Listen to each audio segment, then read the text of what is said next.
સચિવાલય ફેડરેશનના કીર્તિ પટેલે મીડિયા સાથેની વાતમાં એવું કીધું કે આ જે નવી સિસ્ટમ ગુજરાત સરકાર લાવી રહી છે ડિજિટલ એટેન્ડન્સ સિસ્ટમ, એના વિશે જે મુખ્ય હિતધારકો છે એ કર્મચારી મંડળની સાથે કોઈ સંવાદ કરવામાં આવ્યો નથી અને આ જે નવી સિસ્ટમ છે એ કર્મચારીઓની જે ગોપનીયતા અધિકાર છે એનું ઉલ્લંઘન છે। નમસ્કાર।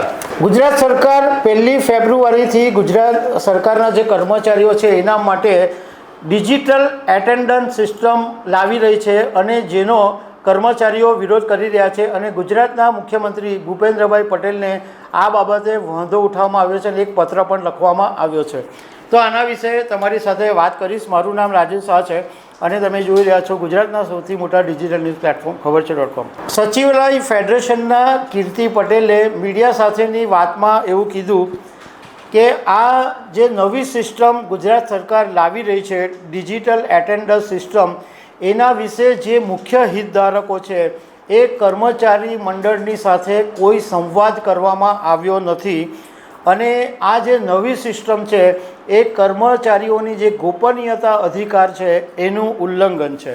કીર્તિ પટેલનું માનવું છે કે આ જે નવી સિસ્ટમ છે એ કર્મચારીઓના અંગત ડિવાઇસના લોકેશન અને કેમેરા એક્સેસની માંગણી કરે છે। એટલે અંગત કર્મચારીઓનો જે અંગત સ્માર્ટફોન હોય એના ઉપયોગ માટે આ આખી ડિજિટલ સિસ્ટમ એટેન્ડન્સ સિસ્ટમ છે, તો એના માટે કર્મચારીઓની સંમતિ પણ લેવામાં નથી આવી અને આ વાત ફરજિયાત કરી દેવામાં આવી કે કર્મચારીઓનો જે અંગત સ્માર્ટફોન છે એ આની સાથે એટેચ હશે।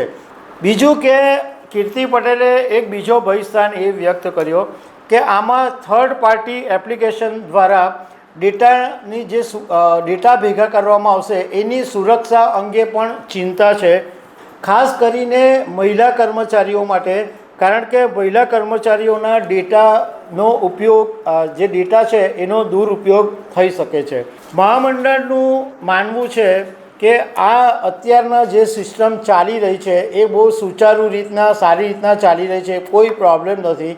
તો આ જે નવી સિસ્ટમ છે એ બિનજરૂરી છે, બિનતાર્કિક છે અને નાણાંનો બગાડ કરનારી સિસ્ટમ છે। સાથે સાથે એવી પણ એક માંગણી કરવામાં આવી કે ફિલ્ડમાં કામ કરનારા જે કર્મચારીઓ છે એને આ એટેન્ડન્સ ભરવામાં ડિજિટલ એટેન્ડન્સ સિસ્ટમનો ભારે મુશ્કેલીનો સામનો કરવો પડી શકે એમ છે। તો આ સિસ્ટમ અત્યારે કર્મચારીઓને ગમતી નથી અને ગુજરાતના મુખ્યમંત્રી ભૂપેન્દ્રભાઈ પટેલને આના વિશે વિરોધ કરવામાં આવ્યો છે। તો દર્શક મિત્રો, આવી અનેક વાતો સાથે અમે તમને મળતા રહીશું। Thank you very much.